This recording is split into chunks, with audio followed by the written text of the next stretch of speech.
Sir, I think we can start. We can start? Yeah. Sure. Let me welcome you all to this session of Math Clinic. Today's session is on preparing young minds for math learning. And we are privileged to have Dr. Jenny Ramphel with us. And she is a mathematics teacher and educator.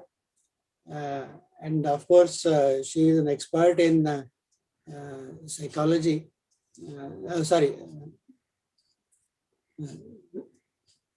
And she has been working in this field for about 20 years, how to encourage and understand how young minds work towards understanding mathematics and other topics. She has published around 28 research papers in the national and international journals and written more than 55 articles in various Indian and international magazines. During this last 1 year of pandemic, when we are trying to come in terms with education and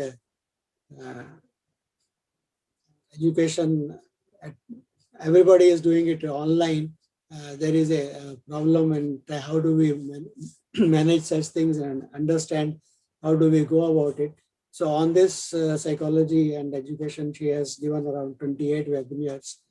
So let me not spend too much of time and request Dr. Jenny to start the presentation and take us through this journey. Please. Thank you, sir. Thank you, Dr. Rana, for inviting me to this platform to speak about this topic, that is mathematics learning and preparing young minds for optimizing their learning activities and making the act of learning very much effective. I feel so happy to be here, actually, though I am sad that we are going through a very difficult situation all over the world. And it is a proof that 100 participants so far joined, that it is a proof that even if we are going through a distress, we have not lost that mind for learning and developing ourselves. And I feel happy to see the participants gathered here, first of all.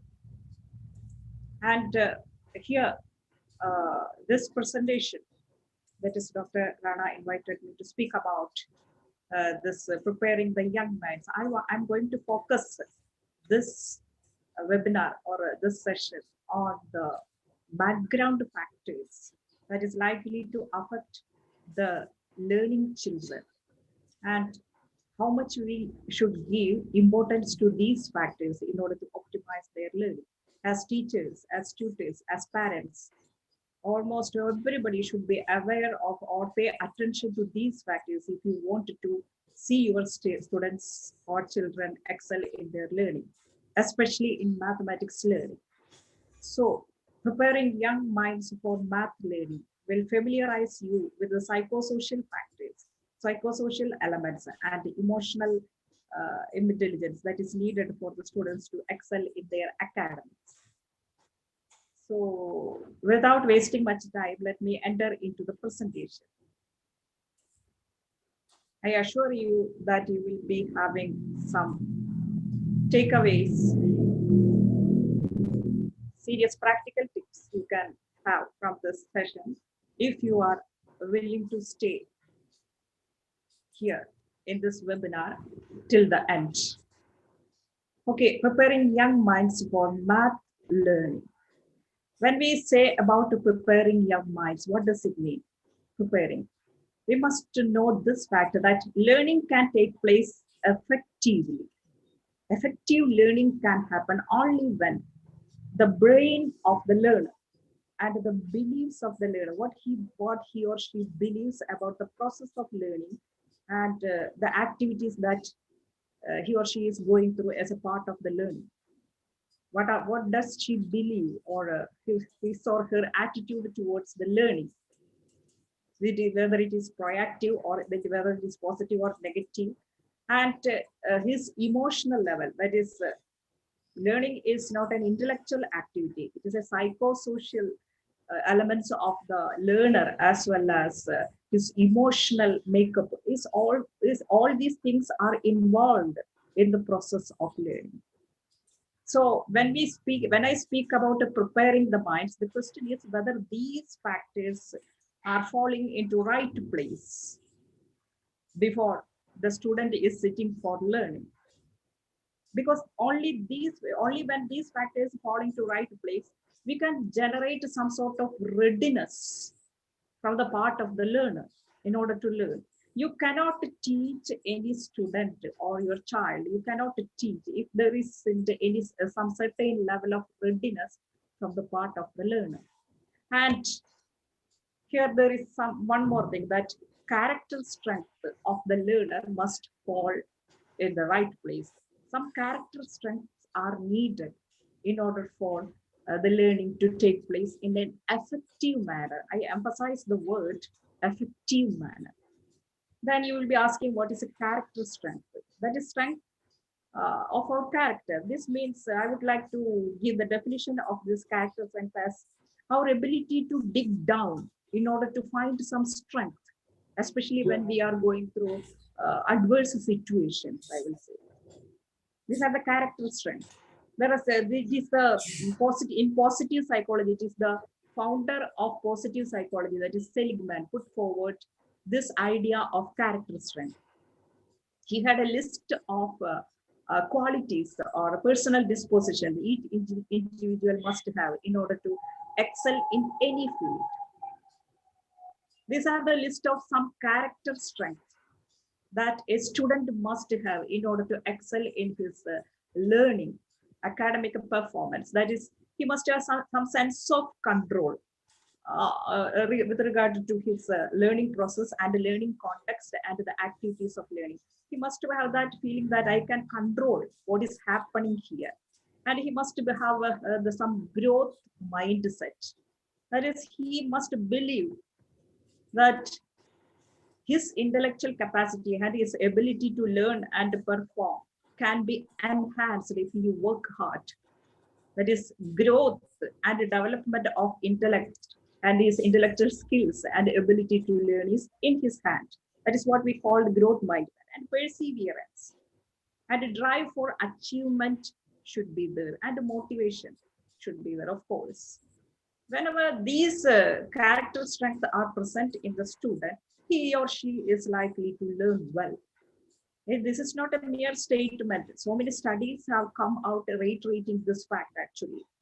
But this is not the exhaustive list of character strengths as put forward by Seligman. This is the actual list of character strengths. If as a person, you have at least some of these characteristics, you will enjoy well-being and success in your life, in any area of your life, whether in your academic life or in your working life, career life, whatever it may be. If you possess some of this, at least some of these elements in your personality, you are likely to perform in all areas. That is honesty, humor, appreciation of beauty, perspective, and leadership, love of learning, gratitude, forgiveness. All these things are essential to ensure well-being and success in our life. And let us ask ourselves, I think that most of the participants of this webinar are teachers. So let me ask ourselves, including me, I am asking, how many of you are getting enough time to pay attention to the personal disposition or character strength of your students? Enough time and space. Do you get? Are you getting enough time and space in your classroom learning to attend to the motivational and emotional makeup, emotional state of the students, and all that background factors? To be frank, I don't get, because in the classroom learning section, I am not speaking about the online learning platform. In the real classroom, I am getting only 45 minutes to spend with my children, with my students. And what is the strength of my class? It is 55. That means that I am not allowed, I am helpless. That is, I can't even allocate at least 1 minute to a particular student, a single student. There is always mismatch between the time and the space and energy and the requirements for in the requirements of that learning context demands in order for the learning to take place in an effective manner. So we have our own reasons for it, why we are not able to attend to the factors, background factors, student personalities, student home environment, difficulties, other difficulties of the students. We don't have. We have our own reasons for it, but still, as teachers, we try our best to make to what we say that enhance our student teacher interaction in such a way that it will be capable, it will help the student in order to navigate through the difficulties of academic life. We make personal counseling and we talk to students who are struggling most, and all that we are doing it. We teachers are doing it, but we cannot conduct it in a right manner as the science of education expects, I will say. But there is a fundamental fact that we cannot deny, because so many studies are coming out reiterating this fact that if the learning atmosphere is not attending to these aspects of the learner, if the learning atmosphere, learning context, that is teachers who are teaching or school culture or the things happening inside the school are not capable of attending to these personal aspects of the students, learning will not take place in a proper manner. This fact is being proved repeatedly with the help of research attempts taking place all over the world. So we have to keep this in mind at least. Otherwise, learning will not take place properly. Now, let us think about our subject, that is mathematics learning. Let us ask this question. What is that a student need to excel in mathematics? Excellence is mathematics. So, is there any gene for math learning? I must say that there are so many teachers who still believe that mathematical ability is some sort of innate ability, innate capacity of the student matters a lot. That is, some students have that, by birth, they have that ability to perform well or deal with the numbers or analytic way of thinking style that is happening in maths learning. Some students are born for mathematics. And this way of thinking is not at all false. There is no fault in thinking like that, because there are so many studies which emphasize the fact that there is a particular gene which contributed towards the mathematical skill of the student. The name of the gene is ROBO1.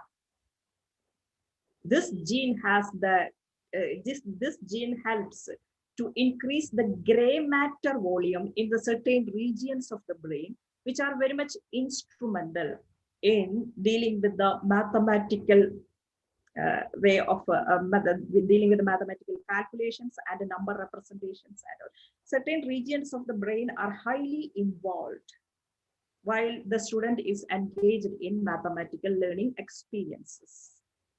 But at the same time, the influence of this gene is only 1/5. It is very much minimal. That is, genetic influence is almost negligible. That is, this is the kind of the influence that this particular gene makes. That is, in the right parietal cortex, there is a region of the brain that is involved in the number representation. This gene is capable of producing gray matter volume in that region. However, role of innate ability is very much minimal. That is, this gene will be activated and influence or that help the student to take out his mathematical skill only if the environmental factors contribute to it. That is, the instructions he gets, the student gets from the teachers, school teachers, tuition teachers, whoever it may be, and the learning experiences he goes through while learning mathematics. All these learning experience play a role in determining whether this gene is likely to influence or contribute towards the development of his mathematical skill. Actually, this gene is making a pathway or making what we say sculpt the way brain perceives the numbers. It is it is only setting a stage for mathematics learning. But we must understand it is the math instruction, the kind of the instruction student receives during his school days, which determines his basic mathematical skills. That is, of the influence of the gene is only 1/5. 4/5 of the mathematical ability is of a student is attributed to the kind of the instruction he receives, especially during first days, first years of his experience in math learning, that is during school days. This is a fact about the mathematical ability. Also, I would like to point out regarding the belief of the student. If what a student believes about his own intellectual capacity or about the way in which his brain functions matters a lot in his academic performance. And this is a latest trend in the research that is taking place in educational science, educational psychology. That is the belief, the way of how the beliefs of his inherent capacity or his ability to learn matters a lot. And if you take a group of students, you can categorize these students into two actually. Students with a growth mindset and fixed students with a fixed mindset. What is the particularity of students with a growth mindset? Students with a growth mindset will have some sort of belief in their ability to influence their own intellectual capacity. Because they just believe. I am not going into how they developed this belief, but they will be having this belief that if they work hard, if they put some effort, they can change their level of performance, the way of functioning of their brain. But students with a fixed mindset will have some wrong beliefs about their intellectual capacity and other capacity of their brain function. They will be believing that I am born with a certain level of IQ. However I try, I'm not going to change my performance. I'm born with this. My parents are not so intelligent, and they were not from an educated family and all that. So I am born with this such and such capabilities, and I cannot go forward. They do not know the art of enhancing intellectual skills. That is the difference between the fixed mindset and the growth mindset.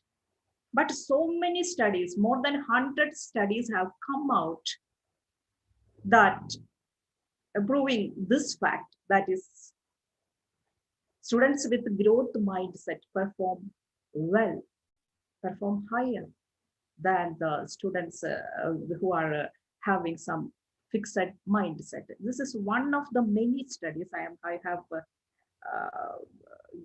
presented here. That is, it took place in Columbia and Stanford University. You must see that in this study, they took two groups of students. The first group is intervention group. This group is given lessons in the functioning of their brain, lessons about the functioning of their brain. For example, about the capacity. 21st century has really revealed so many facts about the brain functioning, and one of them is brain plasticity. And the studies repeatedly affirm that if you put adequate effort and time and energy towards amassing a skill, you can create new networks in the brain. You can generate new neurons in the brain. That is, in other words, brain works like a muscle actually.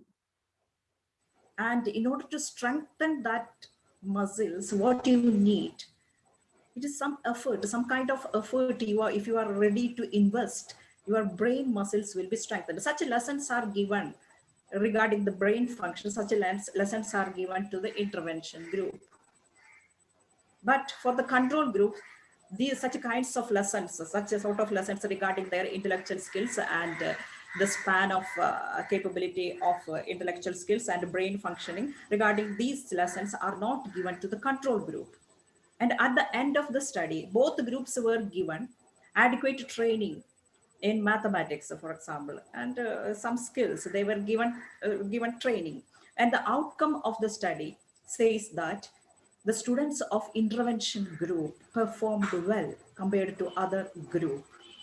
And if you search internet, you can see so many studies which affirms repeatedly affirm this fact that if you have a belief in the way or in the capacity of your brain or intellect to expand, you will perform well. And now let us shift our thinking to some other place, that is PISA. PISA.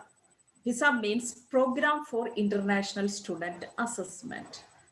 That is, it is not our PISA, that is, which is a double PISA. It is not that. It is a Program for International Student Assessment. I selected this assessment, international assessment program, in order to explain the topic of today's discussion, because I thought that I can explain well if I put forward the features of this assessment program and how they conduct and what is the position of our country with regard to this participation in the international assessment program, that is Program for International PISA. What is PISA? PISA is an international assessment program. It is the 15-year-old students who are being assessed in their three areas, that is reading, mathematics, and science.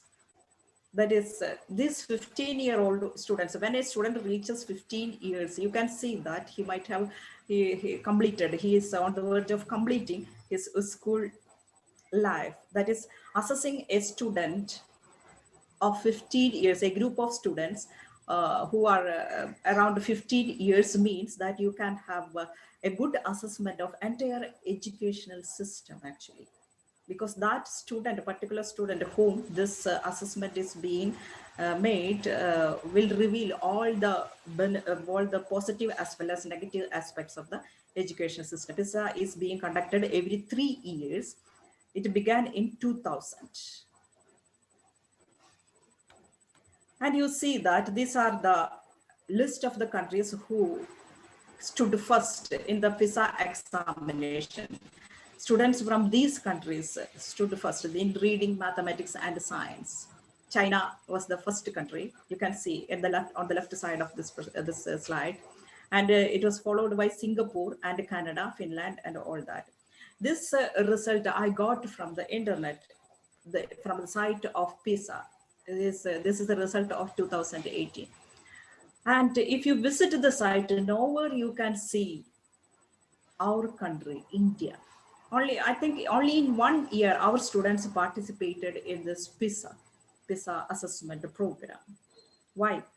As teachers, we are supposed to ask this question to ourselves: why our country is afraid of the international standards? We must be answerable to this question. Because more than 90 countries and economics participated in the PISA assessment program. And you see that around 3 crore students from worldwide education systems participated in this examination. I mean, assessment, international level assessment program. So the question is that why we are afraid of global standards? Why we are avoiding it?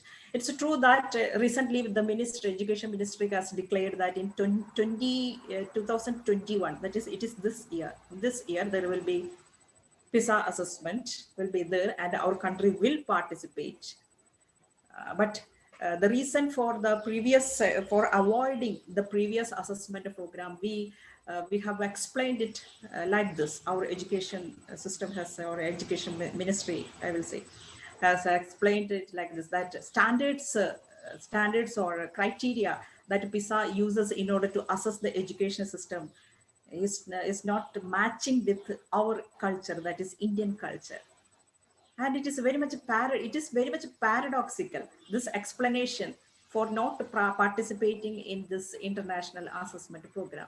Because all of us are, our entire system craving for raising the standard of our education. All of us know that compared to international standards, the standard of our education system is very low. Yes, it is true. There are many evidences to support this fact. All of us know that, and we are ready to do anything in order to raise the standard of our system. But still, we are afraid of global standards, and it is very much paradoxical. I feel that. Anyway, let us have a look into the PISA standard international assessment program. What is happening there? You see that in the PISA have a significance. If you analyze how this PISA is conducted and what all things are being assessed, you will really get interested in it. If as an educator, as a teacher, if you are interested in the motivational aspects of learning of the student, some teachers are not interested. No, I'm not blaming them. They will have their own reasons for it. Not interested in whether students are motivated or not, and how we can increase the level of motivation and interest of the students. But most of us are, as teachers, we get interested in how we can enhance the interest and motivation level of the student, and increase his performance, level of performance. If you are interested in the background aspects of learning and teaching, you must at least visit the site of PISA, because PISA's background and background analysis is very much interesting and exciting, because it does not focus on how well the student perform in his reading, mathematical or scientific capacities. It is not unidimensional. PISA is interested in the intellectual skill of the student, but not only on the intellectual skills or intellectual ability of the student is assessed, but PISA gives equal weightage for the assessment of the background factors of any individual student. That is the beauty of the PISA. For example, personal aspects or personal disposition of the participants are being assessed in a meticulous manner. That is, attitudes of the student and beliefs of the students about intelligence, about his own intelligence, and ability to persist. That is, level of perseverance, his capacity for self-regulation in learning. All these things are assessed. And you know that these are the set of the variables they use for assessment. So many indices are there they apply during this assessment program. That is, student and family characteristics are assessed. Student demographics, parents' employment level and education level are assessed. Home possessions and socio-economic status of the students. And there are a host of other variables, that is interest in mathematics. For example, if you focus on how PISA assessment program evaluate the mathematical skill or mathematical ability of the student, you can see that these are the side variables they assessed. That is interest in mathematics. You know that there are so many standardized tools are available from the area of the psychology in order to measure your interest in a particular area. So using that, making use of the tools, they have clearly stated what all tools they have used in order for the assessment, for this assessment. And self-related cognition related to learning is assessed. For example, perceived self-efficacy. That is how student perceive about his own ability and effort and perseverance, academic self-concept. All these things are assessed properly. And you see there, this is the another set of variables which is being, that is self-related cognition in mathematics, self-concept in mathematics. So what he thinks about his mathematical ability and his own performance. And learning strategies. What all learning strategies are students making use of in order to perform in the examination? You see that one of the learning strategies, elaboration strategies. That is, It is a scientific, there are so many scientifically evidence-based learning strategies. Means that, for example, elaboration is one of the effective tools which will help the student to perform well in their examination and to learn in an effective manner.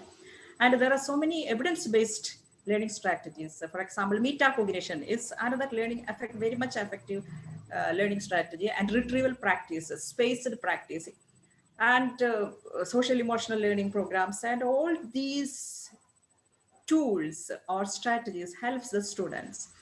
All these are scientifically proven strategies are these list of strategies. But to be frank, I will say that most of Indian teachers are not even aware of these strategies. I'm not sure. I will say that I'm talking from my experience. That is, I have to say that if I say to my colleagues, you know that about the learning, the role of metacognition in learning, they have no idea. That is, we are yet to come into proper awareness regarding the development of psychology, especially educational psychology, and how we can make use of those evidences and the strategies they suggest in order to make the learning effective. And these are another set of variables. You must see this, that is, the PISA assesses teacher participation and school responsibility. PISA assesses school climate and student-teacher relationship. What is the need of assessing this? You look, any assessment program in our country, do they assess these things that our examination in our country, so many assessment programs and examinations, tests are being conducted in our country, in our educational system, but never we bother about assessing the quality of student teacher relationship along with this main examination. Classroom climate, school climate, classroom climate as reported by principal, all these are meticulously analyzed and assessed by the PISA assessment program. That is school type and community, staffing and professional development, quality of school educational resources. And finally, even the student aspirations about the future, what the student think, what are his plans for his educational life or career after the school life, how we view his academic life and his career prospects and his dreams about almost all aspects related to learning as well as teaching and schooling. Entire educational system will come under scanner if our students participate in the PISA assessment program. Entire education system will be evaluated. So as teachers, we have a question to ask ourselves, that is, why PISA was showing this much interest in these variables while assessing the student performance.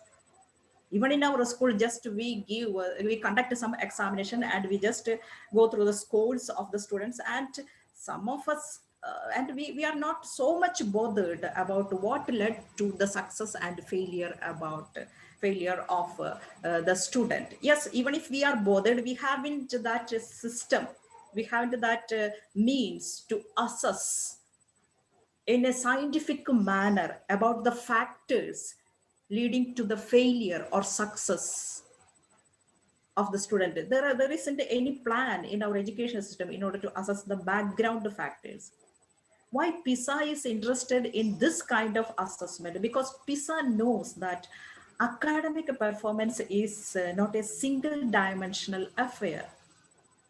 That is, not only intellectual ability or intellectual skill should be assessed when you assess a student, because performance is only an aspect of assessment. Assessment is complete only we look into the factors that led to the performance. That is, students' performance in academics is related to many personal, contextual, and environmental factors. Whether a student fails or succeeds or performs well or perform low three factors must undergo assessment. That is personal factors, contextual factors, environmental factors. All these factors work together to produce an outcome. This fact or this truth is taken into account while assessing a student. That is, examination wanted to know what all things contribute to the success or failure. We must be capable of analyzing or making assessments in this way. Do we dare to assess the success or failure of a student or the education system, educational institution along this line? An educational institution, for example, educational institution is performing as expected. Do we conduct an organized way of assessing the activities or climate of that educational institution and make conclusions regarding the success or failure of that institution? And in the case of individual students also, we must have another way of making assessment if we wanted to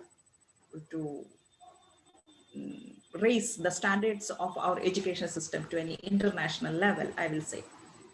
Now let us look at the analysis of data. Quickly go through the outcomes of the data or their statement, some statement regarding the math learning that they have reached at by virtue of their analysis they have done in the area of maths. That is 44% of the students reported that they continue working on a task until everything is perfect. Even if the task is difficult, 44% agreed that they stay in the task and try their best. But 63% reported that they tend to put off the difficult task.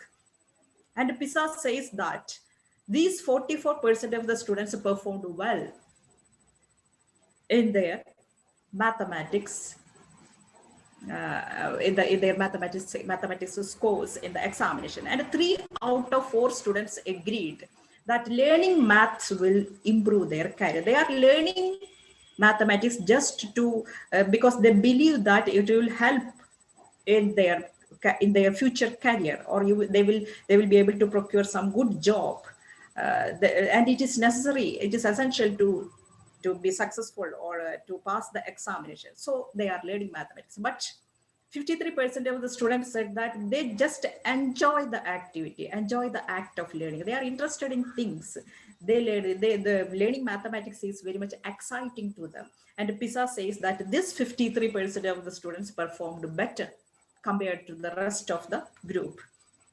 And you see, that's openness to problem solving. Students who were open to problem solving believed that they can learn and they can overcome any difficulties.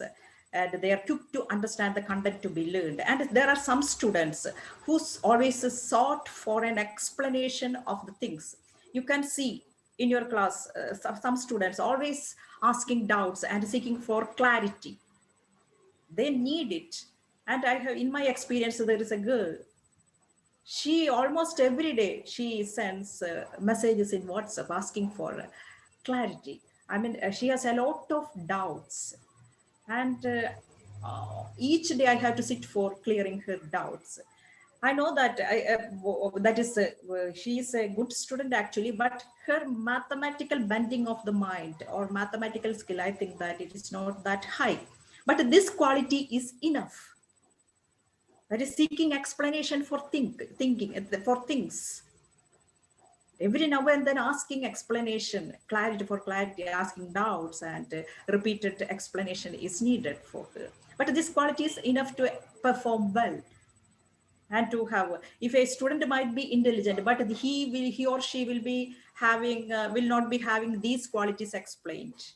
He will be having high IQ, and if he lacks these qualities, he is not likely to perform well in the examination.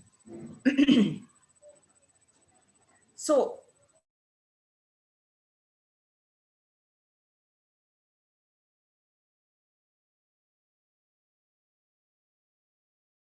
and very much perfect. But if the students lack some character strength, traits, characteristics, and certain psychological dispositions, they are not likely to excel in mathematics.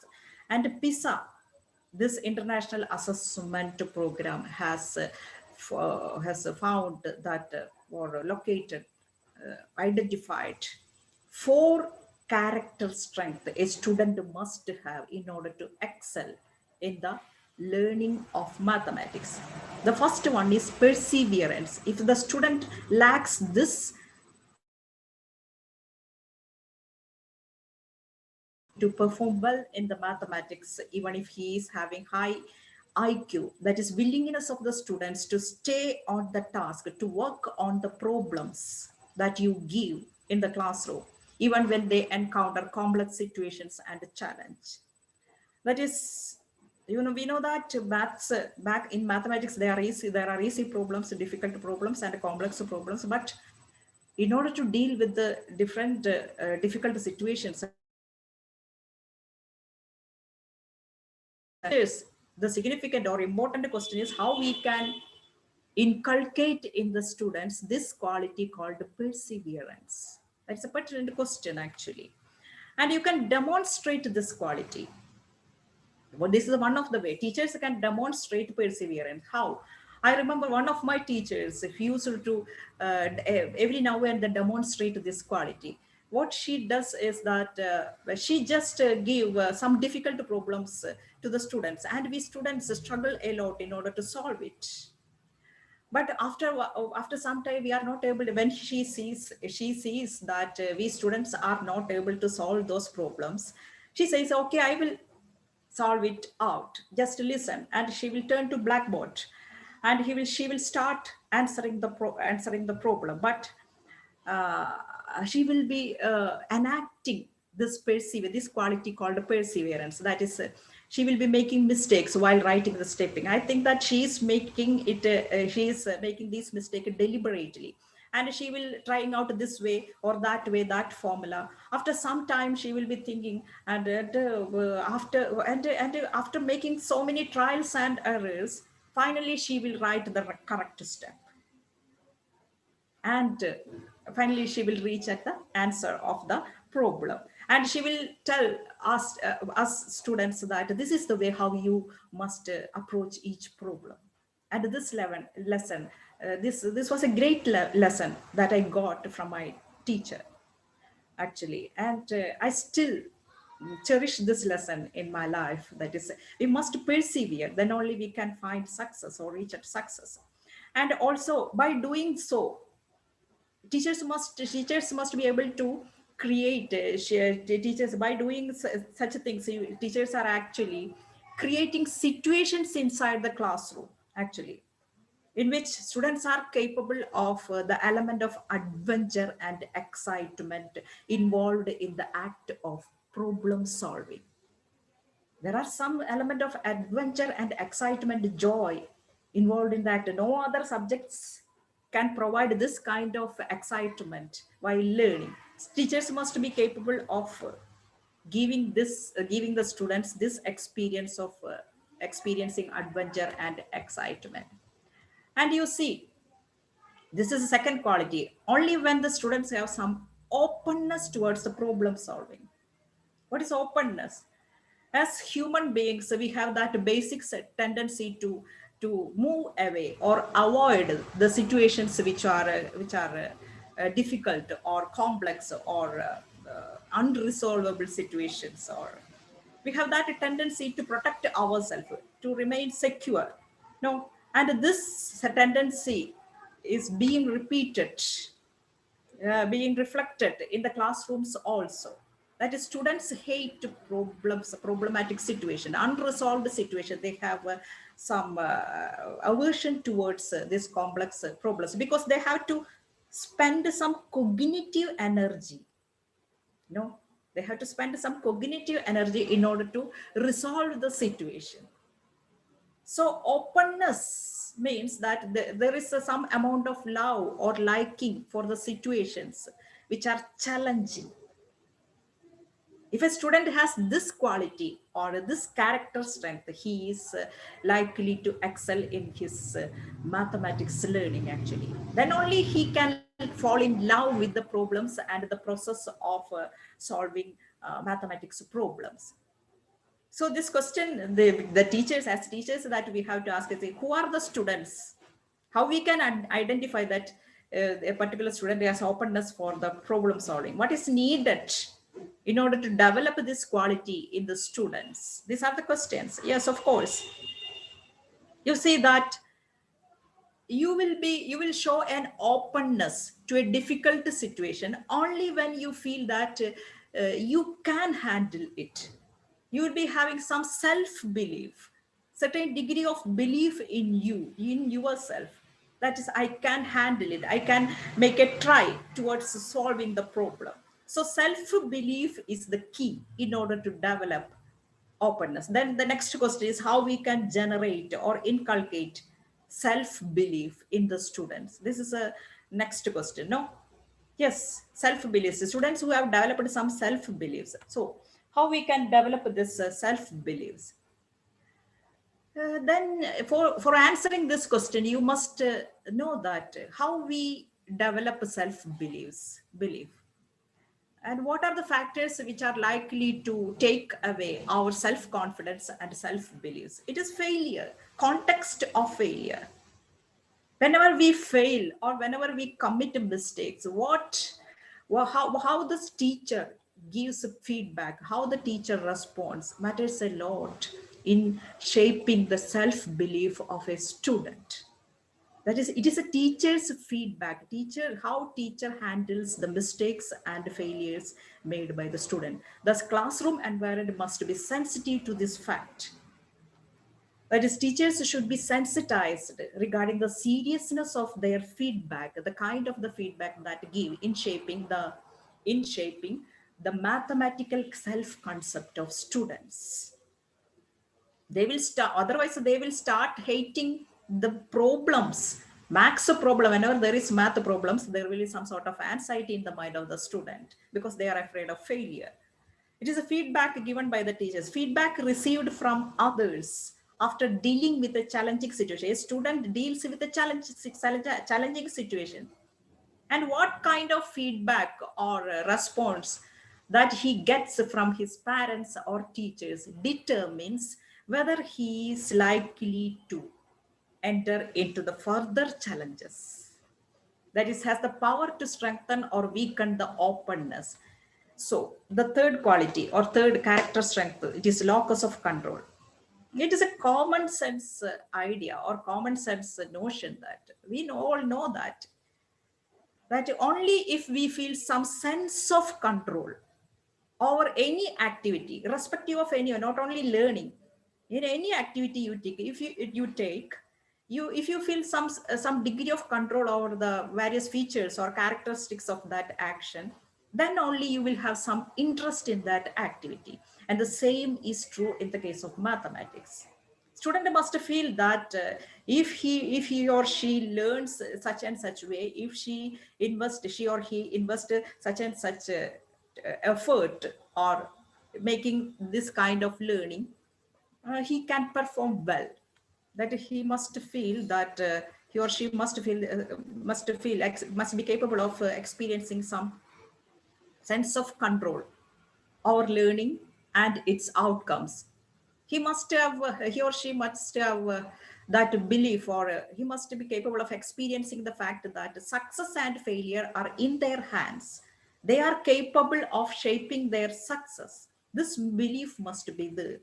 Some students during their school life, especially in their mathematics class, they for some or other reason they experience repeated failures in problem solving situations.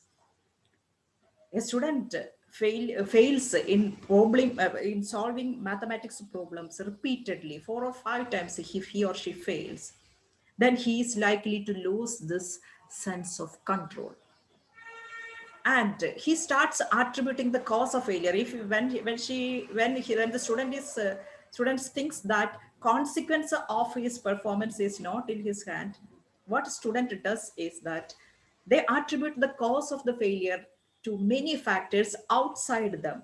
It is just because of luck. I couldn't perform well. It is because I do not have that mathematical brain that I could not perform well. And I don't have that mathematical gene in me. I can score only this. Nature of the questions were difficult. My teacher was not good. They will be find that this kind of explanation for their failure. But you must know that what we need is an ability to inculcate in the student an ability to attribute the cause of the failure to something that is real and manageable. That is, we must train the minds of the student to shape their attitude towards failure, because it is not the failure it's in itself which produces underperforming students. It's the attitude towards the failure. We as teachers must be capable of managing these attitudes. Actually, attitude of the students towards the failure, how they interpret their failures matters a lot. It's actually, we can ask them to write down, articulate in words what they think of their failure, what is the cause of their failure, and we must help them to attach that cause to something manageable. That is, if he works in a proper manner, he is capable of coming out successfully in the mathematics performance. You must be able to manage or help him or her to regulate or manage his interpretation of failure. So failures are treated as an offense. In many classroom situations, failures or mistakes are treated as an offense. That culture must be eliminated from the classroom atmosphere, actually. Students can feel insecure and develop a fear of failure, especially in mathematics. And mathematics anxiety is one, some students suffer from mathematics as anxiety just because of this sense of control, when failures and mistakes must be treated as normal steps involved in the learning, and tutors reaction and feedback for the mistakes that students make in the classroom learning setup matters a lot in this regard. And you see that failure is not the opposite of success. It's a part of success. This message we must be able to instill in the minds of the students in order to prepare them for the math learning. And feedback given in mathematics classroom must have two strong messages. The first message is that if you persist and work hard, you can perform well.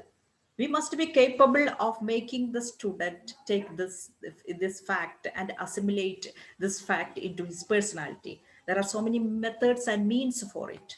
And you see that the second message must be to instill a strong belief in the power of persistence. The first mistake must be celebrated. Yes, when you teach a concept, or when you start teaching a topic, or when you teach a certain way of solving problems, the first mistake must be celebrated. And when the student repeat the mistake for a second time, the feedback must be crafted in such a way that it must prompt the student or encourage the student to make some amount of conscious effort, a deliberate effort. He must be able to exercise some caution towards and the third mistakes is not likely to happen in the for the same learning activity. I am saying that for the same again, the student will gradually learn, and it will take time. However, student will gradually learn how to gain control of their math skills with the right kind of assistant. And motivation matters to learn mathematics. What is motivation? Motivation, simple, the best definition of motivation goes like this. That is, it is explanation that what you give to the question, why you do what you do. You are learning mathematics. Why do you learn mathematics? You just ask the students. You will get two kinds of answers. That is effective learning. Students have to perceive a reason. Anyway, not in the case of mathematics. In any subject area, student must find a reason to learn that subject. He must be capable of explaining that it is for such and such a reason I'm learning this subject. If there is no, he can't, a student can't find any reason for learning, he will not learn. And the concept of motivation is centering around this reason for any activity, not only for learning. Student, there must be a reason that we must be capable of explaining to ourselves. Based on the kind of the reason that students give, we can categorize the students into two groups. That is intrinsically motivated students and extrinsically motivated. That is one group of students. If you ask these students, they will say, I learned mathematics just because I enjoy it. I like mathematics. I simply love mathematics because there are so many challenging situations and it is really an excitement to solve the problems. And when I reach at the answer, the kind of enjoyment I receive is very much, and I like it. When the max period comes, they get excited. They are ready to learn. Actually, this group of students is called, they are intrinsically motivated. We need not give any kind of motivational exercise or motivational advices or any classes to these kind of students. They are always already motivated. They are lucky to have it. And the other group of students, they will be learning mathematics just because they wanted to pass in the examination, or if they fail, they will be labeled as uh, yes, less intelligent, or their teachers and parents will blame them, and their future career or job prospects, or they cannot get entry into the courses they desire to pursue in future. And so many external reasons will be there. Their reason for learning mathematics will be a set of these things. These group of students are externally motivated. The previous set was internally or intrinsically motivated. And so many studies, this is a state of these two people who are engaged in the act of playing football. But one is just enjoying the activity. In the other students, that is extrinsically motivated student, it is a reward. It is on the, his mind is on the cup that he has to amass after this defeating his enemy in the play. But the other student is enjoying the activity, intrinsic motivation. So many research findings have come out stating the importance of intrinsic motivation in learning. If your child is intrinsically motivated, you are lucky. So the question is how we can inculcate intrinsic motivation in the student. Actually, so many methods and things are available, but as teachers, as mathematics teachers, we must understand what is the difference that the students who is intrinsically motivated and extrinsically motivated, what is the major difference? It is this. Student who is intrinsically motivated has discovered the joy and excitement involved in the process of learning mathematics. He was lucky enough to discover that his learning experience, his school experiences, his teachers contributed towards this act of discovery. Discovering the joy and excitement involved in the process of learning mathematics, because intrinsic motivation is not something that is inherited, but it is acquired by virtue of the environment that student gone through, experiences that student have gone through during his school time. But externally motivated student, the only difference is they have missed to discover the joy, or missed to experience the joy and excitement and adventure, the challenge involved in the mathematics learning, actually. Yes, this is the difference. So the question is how we can generate the mind who is intrinsically motivated. I cannot give a comprehensive answer to this question because this is a wide topic, how we can motivate the students in an intrinsic manner. But I can give some quick tips, that is, create a classroom atmosphere, create a learning atmosphere where the student feel free to exercise his curiosity. That is, curiosity stimulating classroom environment should be there at the school level. And seeking nature of the student, all students are born with that intrinsic tendency to seek. This seeking nature will be kept open. It must not be blocked by any activity taking in the learning atmosphere. Then you can enhance, or you can create a situation in which intrinsic motivation of the students is triggered and activated during learning experiences. And this is the quick tip I can give you. And the final question is, as teachers, we discussed about 4 character strengths, which will be very much helpful in performing or preparing the minds for performing in an excellent manner in the area of mathematics. The first one was openness to problem solving. First one was perseverance, and the second one was openness to problem solving. The third one was sense of control, locus of control that students experience, and fourth one, this, that is intrinsic motivation. And as a teacher, our thought or our concern is that how we can develop. You see, teachers, you must believe in yourself, in your capability to develop or create an environment that in which you can help the students to build up their character strength and mental disposition for better performance. Teachers can, yes, even if they do not have enough time and space, there we can create time and space inside the classroom activities with a simple what we say, that simple responses or simple things like this. That is, teacher student interactions have to be regulated consciously. There are teachers who do not keep a level of awareness or consciousness while interacting with the students. But you must be capable of raising the level of awareness or consciousness with which you interact with the students, whether it is in the learning context or even outside the classroom. These interactions have to be regulated consciously.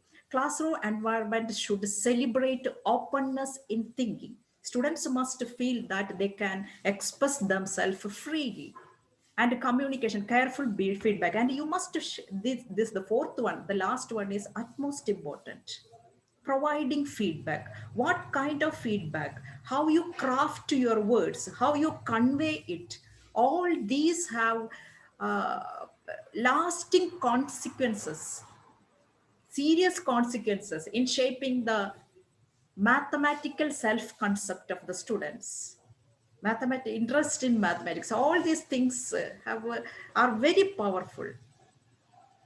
That is, teachers have to be conscious of their words, attitudes, beliefs, and verbal and even non-verbal responses of the teacher, especially to the mistakes and failures of the students, must be crafted in such a manner that it is not hurting his innate abilities or innate capacity to learn, and his interest and his feeling of security is not hurted. You must make sure.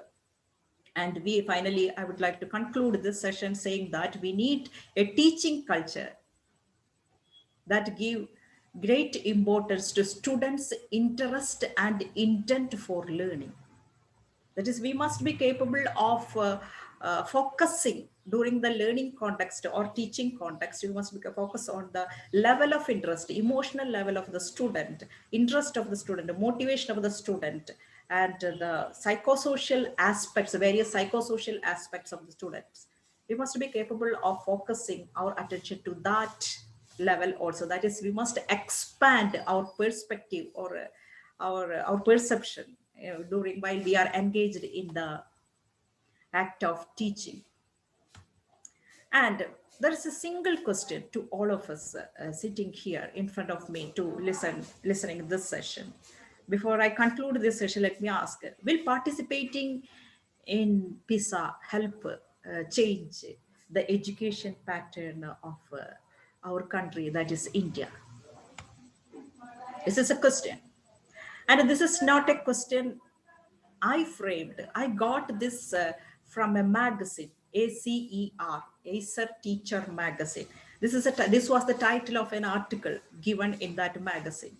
That is, will participation in PISA help change the education pattern in India? It provides a complete picture, and the answer to this question is yes, as put forward by the author of this article.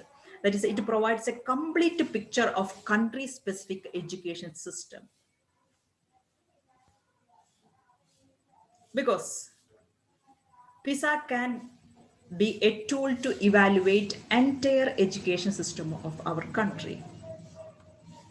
And when I say education system, what all things are included? That is educational policies, programs, national curriculum, students' interest level, inherited skills, infrastructure, school culture, everything, almost all aspects of our education system will be evaluated, assessed against international standards. That is, it is a mirror. PISA examination or a PISA assessment program acts like a mirror in order to think or evaluate our educational system and the education system of India. PISA will help assess how well students can analyze, apply, and communicate. Author says that PISA is not what we say, that PISA is not evaluating this memory of the student, that is rote learning, how much he this deposited in his memory or amassed in his memory, but how well he can apply what he learned from the classroom in real life situations. That is a question. How he can, whether he can communicate, analyze, apply, and real life situation, and measure literally in terms of knowledge, skills, and competencies.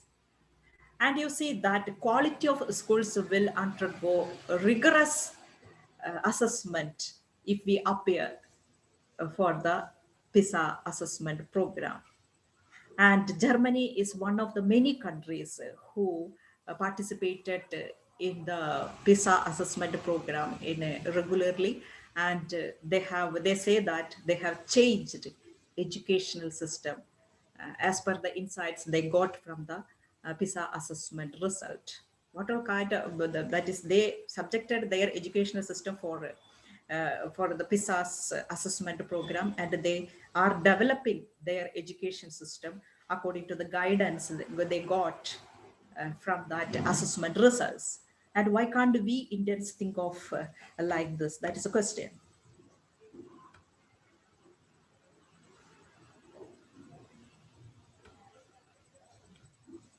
Thank you so much for listening to me for this webinar, and I feel very much satisfied to be here, because so far I have conducted so many webinars in the area of psychology, but this is for the first time I got an opportunity to speak about mathematics learning, and I feel very happy, and I'm very grateful to Dr. Rana for inviting me for this.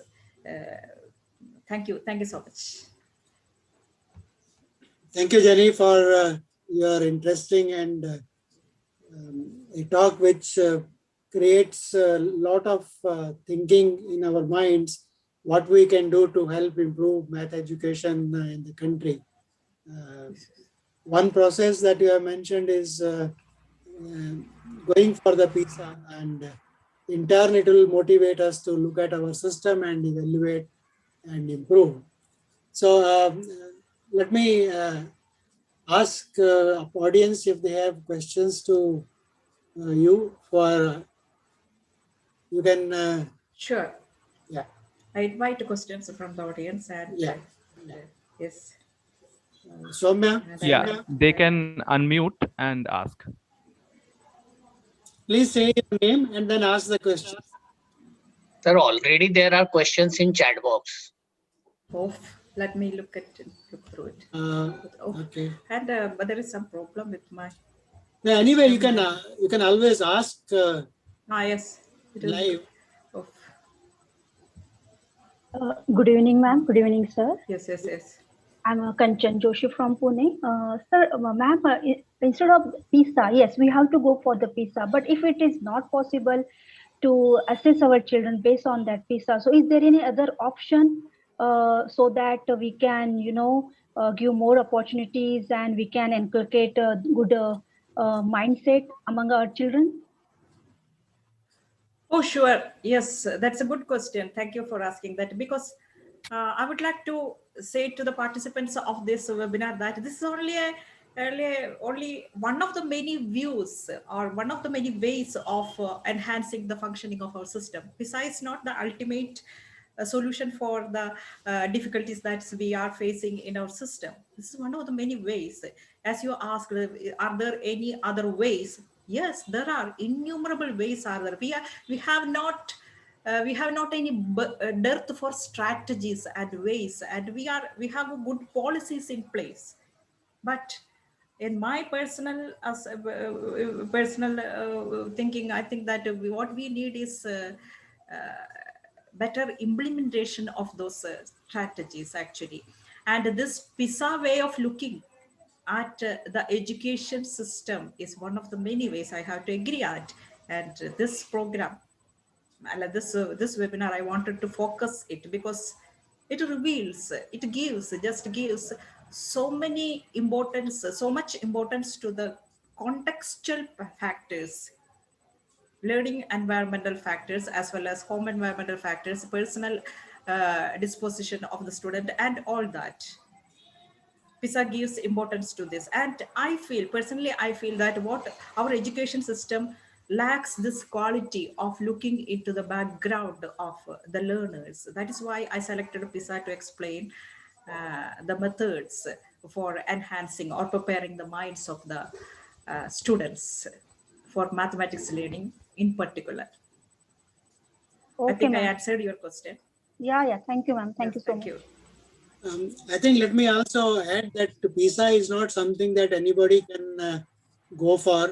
It is a countrywide kind of participation one has to ensure. So country has to decide whether they want to go in for participation or not. Is that right, Jenny?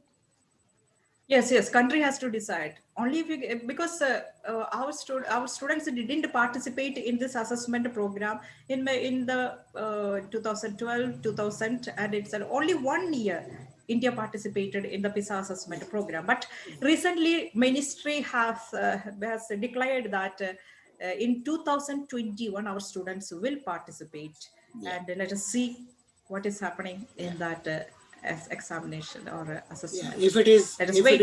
if it is conducted, because times are such that probably we may not be able. Yes. Yeah. That aspect of the situation is already there. Yes, that concern is also there actually. Yeah, let me also add one thing. I think PISA way of analyzing and enhancing math teaching and learning. Jenny has already discussed about 4 steps: perseverance, openness, locus of control, and motivation. In whichever way we can do that in the present times. So, Jenny, I would like to ask one question at this stage. In this difficult scenario of when we are in the virtual world, staying in the virtual world, um, Yes. do you agree that the responsibility lies more on teachers to make the interactions work so that they are able to motivate the learner? Yes, to answer this question, we have to understand that this sudden shift in the paradigm of learning and teaching, this were unexpected. The entire teaching community in India as well as the worldwide all over were not prepared for this method, this mode of teaching, as well as from the part of the students. They were not prepared to learn through this media. So teachers are yet to figure out novel ways in order to motivate the student, in order to inculcate good qualities or preparing their minds for learning. It is very much difficult to prepare them or generate some level of readiness in the students to get interested in the act of learning through the online medium actually. And as I said earlier, we are new, almost new to this mode of teaching. So teachers are trying their best, I think. From my personal, teachers are trying their best to find out some other ways, some other means in order to keep students motivated. And it is a hard task given the difficult situations that we are going through. But let us hope that we will with the help of the technology itself, we'll find some better methods for keep them motivated and interested, and for inculcating the factors needed for raising their level of readiness to learn. Yeah. There is a question on the YouTube coming from one of the persons who is not able to join. See, you said Yes. one is the gene robo one, which is the responsible for our math learning or teaching, and Yes. 4/5 is how we develop our how we sharpen that learning and teaching. So the question Yes. uh, is it many students try to enhance their this process of learning and mathematics, and they sincerely try. They practice a lot, but they are not able to perform good in exams. So, is there any relation between trying and exam assessment? Probably, do you think our assessment system is not linked with the testing of those things, or would you like? So, the precise question is how to tackle the situation in which the students who sincerely practice a lot but still cannot perform good in exams. So, any reason Yes, sir. you would like to give? Yes, sir. As I explained in the in this in my slides, so that is in the presentation, we can see that three things must come into place. That is personal aspects of the learner, personal disposition of the learner, and environmental factors and the learning experience, learning context. All so many things must work together in order to produce a result. A student who is trying hard, who is a disciplined learner, finds that he or she is not able to perform well in the mathematics, means that there will be some error in his way of learning actually, way of there is a word that is he will be will now be making use of this learning strategies in a proper manner, or there will be some glitches his approach towards the process of learning itself, or he will not be will not be very well aware of the factors of his life, factors involved in his personal life, which is likely to affect his learning. For example, one of my students used to work very hard in mathematics. That is what means she works out, she does so many problems, work out so many problems and memorize all this and all that. But she is reluctant to do some exercise or do some what we say, that she's not, she is very much careful about her personal life, means that is she does not care about sleeping 7 or 8 hours, or she is not very much careful about the kind of food that she is consuming and all that. And his her learning, working hard mentality or ability to learn, work hard, did not come into fruition just because of her glitches or errors in her personal life.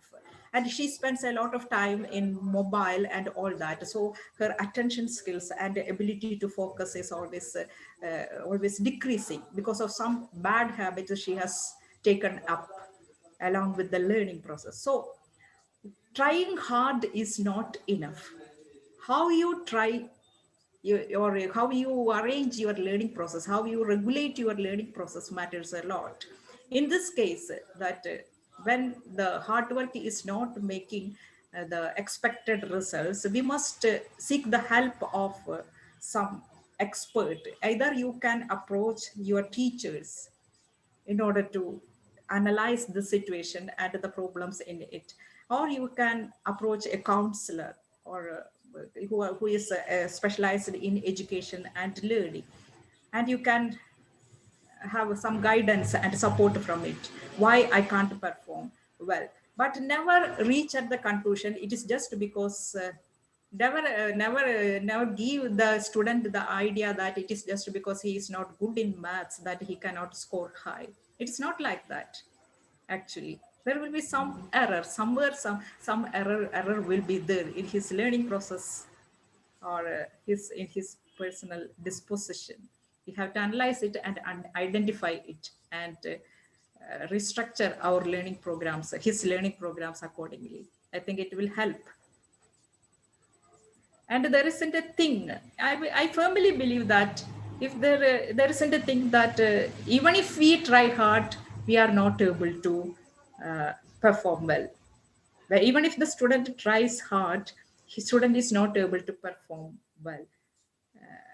There is not a thing. There Yeah. will be some error in the process of trying hard. It must be corrected. So in the way diagnostic of has to be done. Yes, that's the Diagnostic has to correct be word. I was searching for that word. Diagnosis must be done in a Yeah, correct it's manner. like in any problem, diagnosis and then treatment for that. So I think Yes, that yes, yes. is slightly more looking at some of these students, whosoever asked the question should look at and try to analyze some of the students. Ask interaction at personal level probably may help in solving this. Yes, yes, yes. Yes. Students And you, must be given training to analyze their failures and setbacks. How to approach and how to analyze, what to identify the causes of low performance. It must be made a practice inside the classroom, and there are schools in Western countries who have made it know that analyzing the performance. Okay, okay. Yes, sir. Go on with the next question. yeah. Next person from the audience can unmute and ask. Give your name and ask.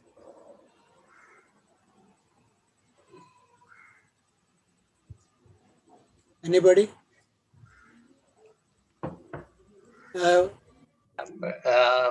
Sir, madam can give any concrete example there regarding this psychology? Any problem by which the interest can be created? So creating students' interest, some illustration or example. Yeah. So yeah, Creating, yes, creating interest. Concrete example, you mean? You mean interest in mathematics? Yeah. Yes. I think so. I think so. Yeah. Yes, yes. Yes, student interest in mathematics. To concrete example, you want to have some concrete examples from classroom level, classroom situations, concrete examples. I think any example Yes, will do. yes. Any example, any Okay. For example, the question of interest is it is not unidimensional actually. Interest, if you are interested, if you in order to get interested in an activity, your emotions, your psychosocial aspects are already, everything that is happening around must fall in the right place actually.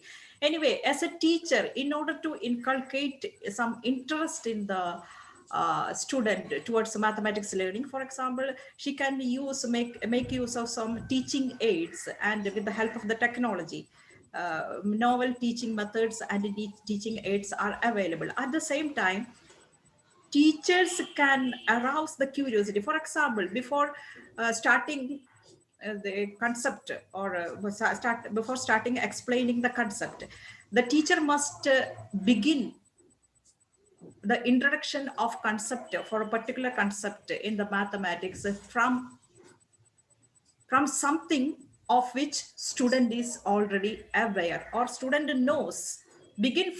Always begin from the student's level, that is begin the explanation of the concept or begin the class from the previous, what he or she has learned previously. That is, if teacher has well understanding about the previous knowledge of the student. I'm going to introduce a particular topic of, say, about fractions. What is the previous knowledge of the student?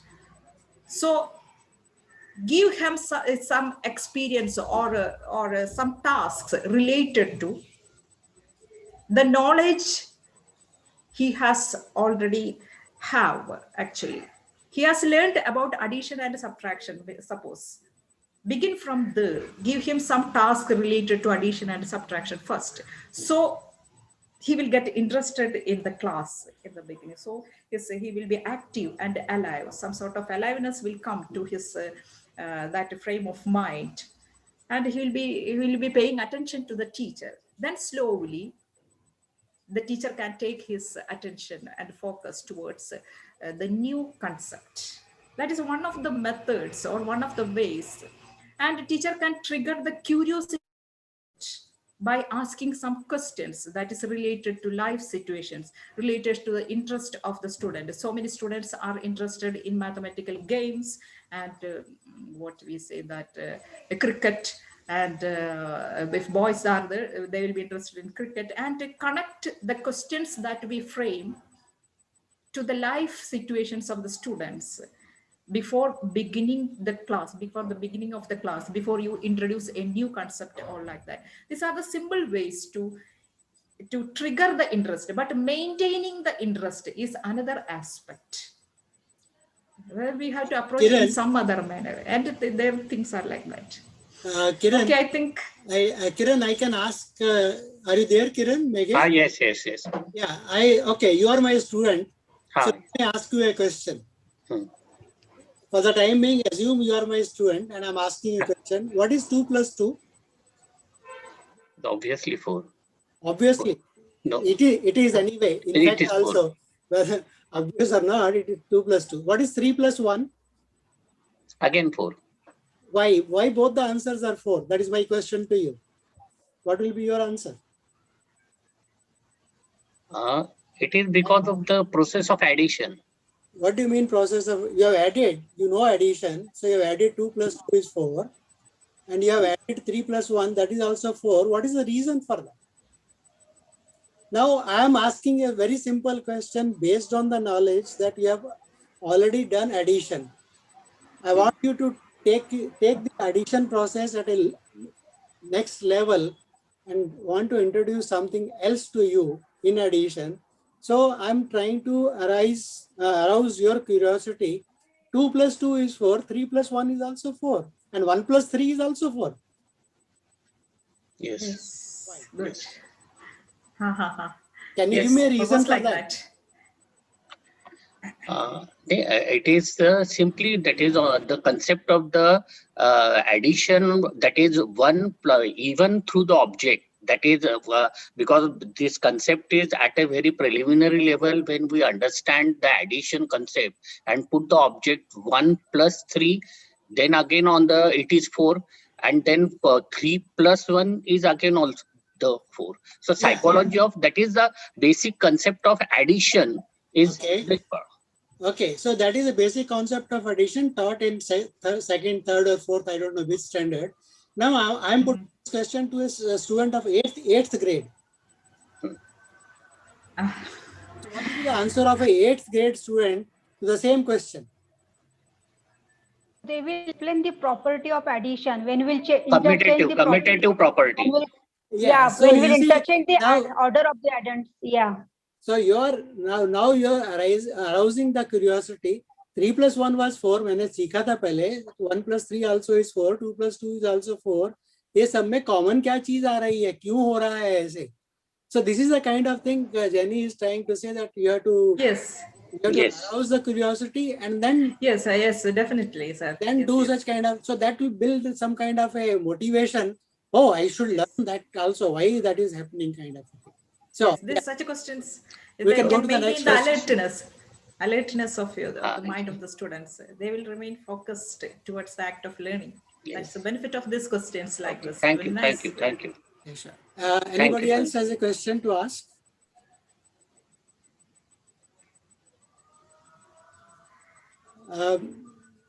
Because I am a very bad person. If nobody asks questions, I start asking questions. People to ask questions, so that I'm the last one to ask a question. I don't want to take Jenny's time of answering my questions. So from the audience or from the YouTube, any questions coming?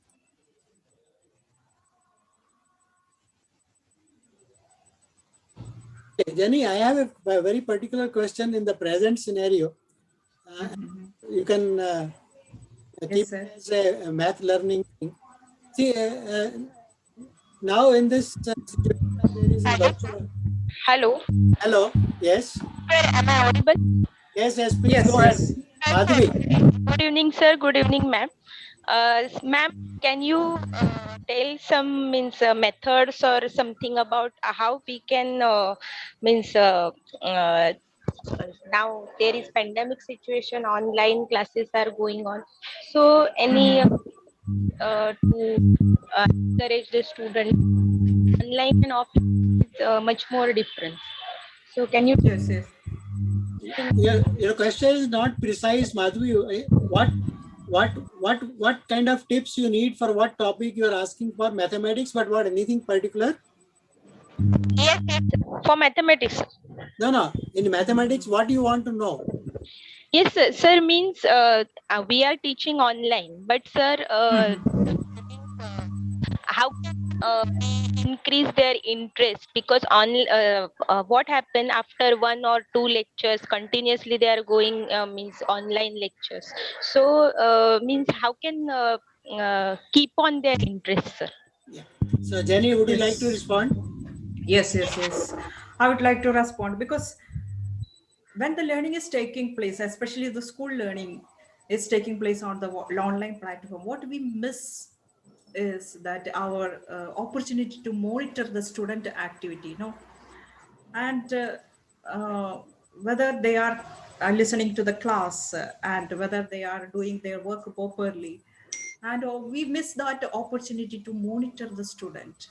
And for that, in order to make up for this, for the things that we are missing due to this online platform, I would suggest to participate parents in the process of learning. Means that parental involvement in the learning should be maximized or enhanced, leveraged, I will say, because without the help of the parents, online learning or teaching will not be fruitful as we expect, especially at the school level. What we can do is that how the student involved in the learning activities, or how he is keeping regularity and all that in the process of learning, we can have some, we must be able to collect some information on a regular basis from the parents, because they are the sole custodian of our student group now when the learning is taking place on the platform, in the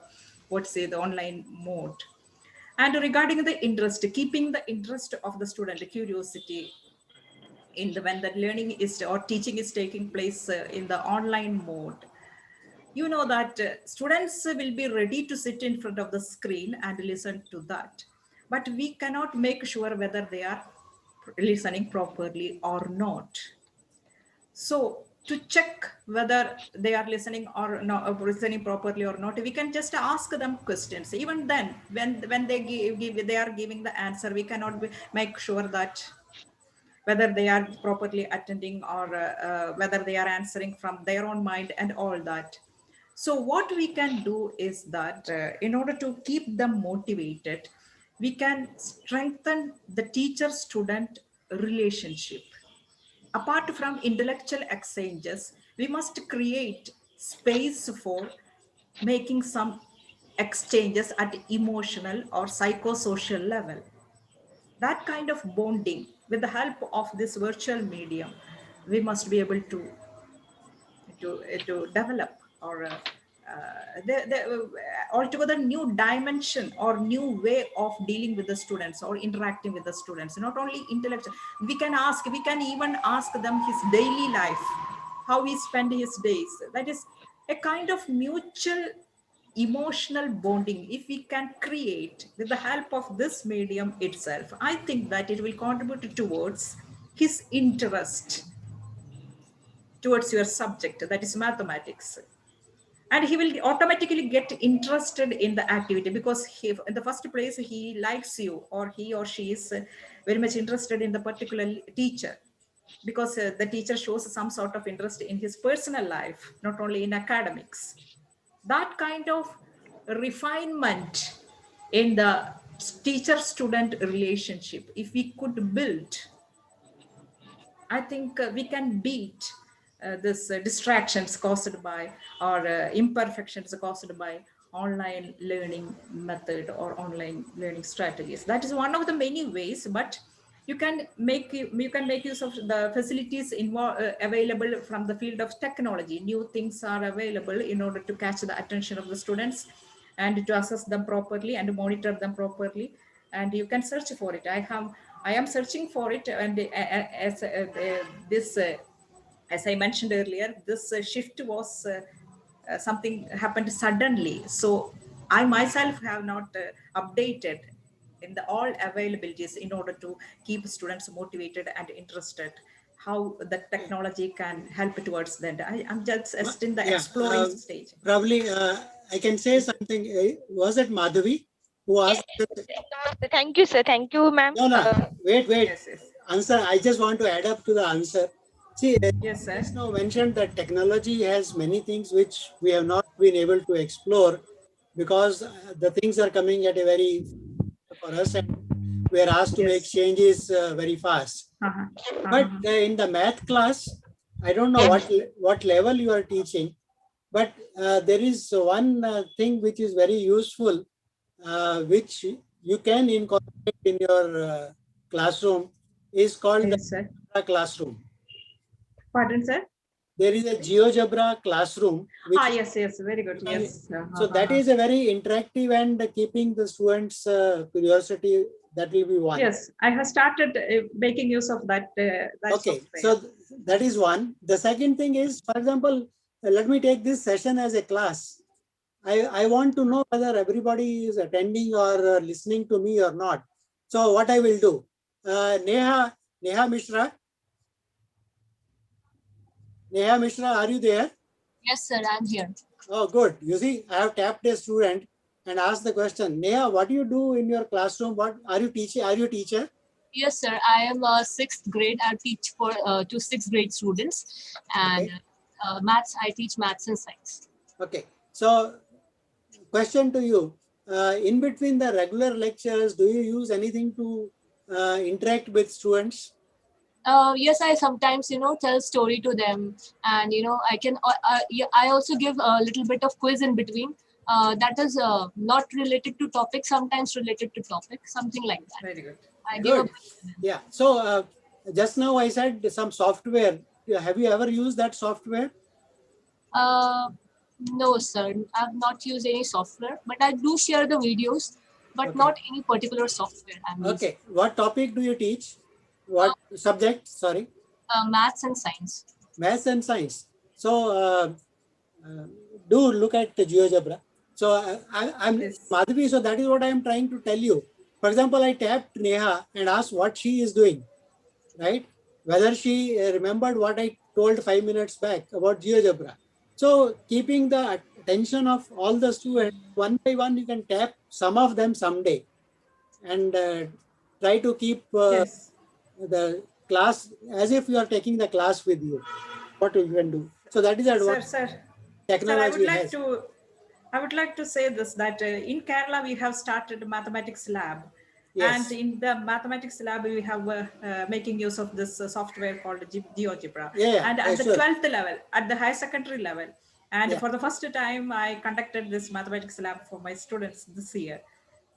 And it was really an exciting experience. Actually, this software called GeoGebra helps a lot in understanding many concepts, and the students will really get interested in the. So the how- idea is that bring in something new for the students to Yes, yes, or yes, sir. so which excites them, makes them learn. That is what we are supposed to be doing.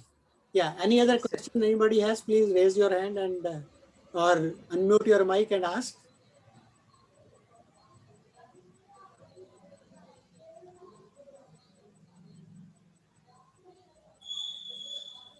Is there anybody in the audience who is not a teacher but a parent? I mean, I'm sure most of the teachers will be parents also. But somebody who is not a teacher but a parent only. I don't think there is anybody in the audience. But Jenny mentioned a very important aspect that in this pandemic scenario, parents have to play a very important role Yes. in teaching and learning of students. Not only mathematics, all subjects. They may not know, they may not know the topic, they may not know the subject, but at least they can create environments around the student which can make his or her learning a more exciting and pleasant experience. So I think it's if no more questions from the audience, then probably we would like to conclude this session because it's already about 2 hours since we have been. Yeah. Yeah, so there is a feedback form Yeah. which is shared in the chat box, and I would request everyone to share their feedback. Yeah, please, before you log out, please fill up the feedback form. And in the meantime, let me thank Jenny for the interesting session. I'm sure this session can continue for any number of hours. So, Yes, sir. Thank you. Thank you. Thank you, Jenny. Probably we'll rope you in again later on for some other session also. Thank you. Sure, sir. Yes, sir. I'm ready. I'm happy to perform something here on this platform that is Math Clinic, and you are No, always welcome, sir. you have that dual capability. Not only you are a mathematician, mathematics teacher also. You also have the ability to look at other aspects of teaching and learning. So it's very valuable thing. Feedback from you. Thank you very much. Yes, sir. Thank So you. thank you all for participating, and please take care in the difficult times. Thank you. Thanks, sir. Thanks, ma'am.